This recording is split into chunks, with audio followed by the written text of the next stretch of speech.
Assalamualaikum warahmatullahi wabarakatuh. Waalaikumsalam. Saya dan teman-teman ingin mempresentasikan kasus robohnya pondok pesantren, implikasi terhadap pendidikan dan keselamatan bangunan. Nah, di sini terdiri dari saya sendiri, Ahmad Maulana Sahid, ada Kak Wiwin Biniar, Ajeng Larasati, Fitrindu Kanatasya, dan Wanda Ramadhani. Nah, di sini akan dijelaskan oleh Kak Wiwin. Latar belakang. Pondok pesantren adalah lembaga pendidikan penting yang mendidik secara spiritual dan karakter. Kasus robohnya pondok pesantren Al-Khazini di Jawa Barat menyoroti masalah, yaitu banyaknya bangunan pesantren rentan karena tidak dirancang dengan perhitungan teknis profesional. Terus ada terdapatnya urgensi literasi teknis dan numerasi praktis dalam pendidikan pesantren. Terus karena itu diperlukan integrasi literasi teknis dan numerasi dalam lingkungan pesantren agar pengelola dan santri memiliki pemahaman dasar tentang keamanan bangunan, perencanaan dan pengelolaan bangunan secara lebih baik. Oke, baik. Saya akan membawakan konsep kunci literasi dan numerasi. Nah, untuk literasi teknis dan terkaitnya dengan robohnya ponpes, kemampuan membaca, memahami, dan menafsirkan dokumen atau informasi teknis. Pada kasus ponpes yang roboh, rendahnya literasi teknis sering terlihat pada tidak dipahaminya standar keselamatan bangunan, misal standar fondasi, ketebalan dinding, kualitas beton, atau penggunaan baja ringan.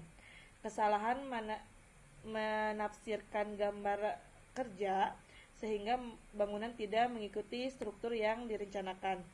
Pengabaian regulasi atau perizinan teknis, misalnya bangunan didirikan tanpa perhitungan AMDAL, IMB atau PBG, atau bisa disebut tanpa pengawasan ahli konstruksi.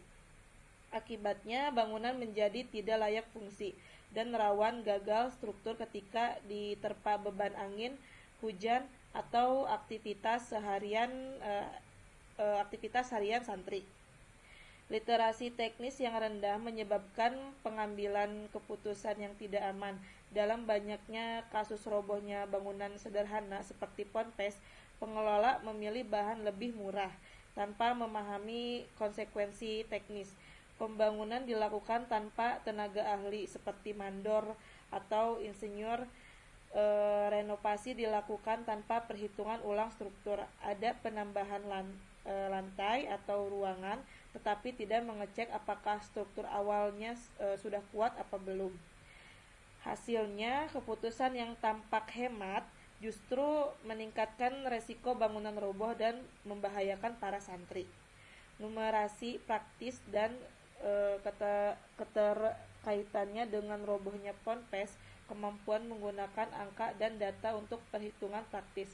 Robohnya ponpes sering disebabkan oleh kurangnya numerasi praktis seperti salah menghitung kebutuhan material sehingga dinding terlalu tipis, salah membaca skala gambar sehingga ukuran bangunan tidak profesional, tidak menghitung daya dukung tanah, terutama pada daerah rawan longsor, tidak memperhitungkan beban angin dan curah hujan pada musim ekstrim. Contohnya, jika atap terlalu berat tetapi struktur kolom dan balok tidak diperkuat, maka beban vertikal bisa menyebabkan keruntuhan. Pentingnya untuk menghitung volume bahan, kapasitas struktur, dan resiko kegagalan. Pada kasus ponpes yang roboh sering ditemukan volume beton yang tidak sesuai standar, misalnya campuran terlalu banyak pasir, kolom tanpa tulangan yang memadai menyebabkan mudah retak. Atap menggantung terlalu berat, tidak dihitung kemampuan balok menahan beban. Rangka baja ringan tidak terkait kuat sehingga mudah terangkat angin kencang. Tidak ada simulasi risiko seperti angin puting beliung atau hujan ekstrim. Akibatnya struktur bangunan tidak mampu menahan beban dan keruntuhan terjadi tiba-tiba. selanjutnya. Ke analisis kasus pondok pesantren Al-Qazini. Di sini saya membacakan kronologi singkatnya saja, yaitu bangunan pesantren Al-Qazini sudah berdiri sejak 25 tahun kurang lebih. Lalu kejadian robohnya itu terjadi pada 5 Oktober tahun 2025, terjadi karena hujan deras yang berkepanjangan dan disertai dengan angin kencang. Lalu terjadi pada pukul jam 7.15 WIB, yang awalnya terdengar seperti retakan keras dan sebagian dinding dan atap asrama lamanya runtuh. Lalu yang korbannya itu ada santri dan ustazah.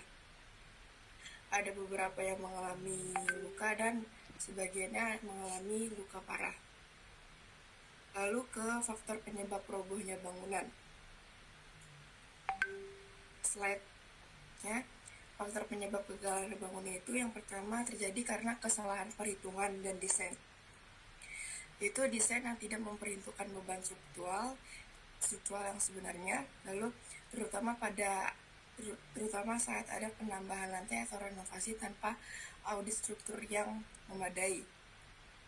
Lalu penggunaan material yang tidak standar, pemilihan bahan bangunan seperti kayak kualitas beton, besi, atau backcasting yang di bawah standar teknis atau standar nasional Indonesia atau SNI sebutannya, yang membuat bangunan itu tidak mampu menahan beban. Lalu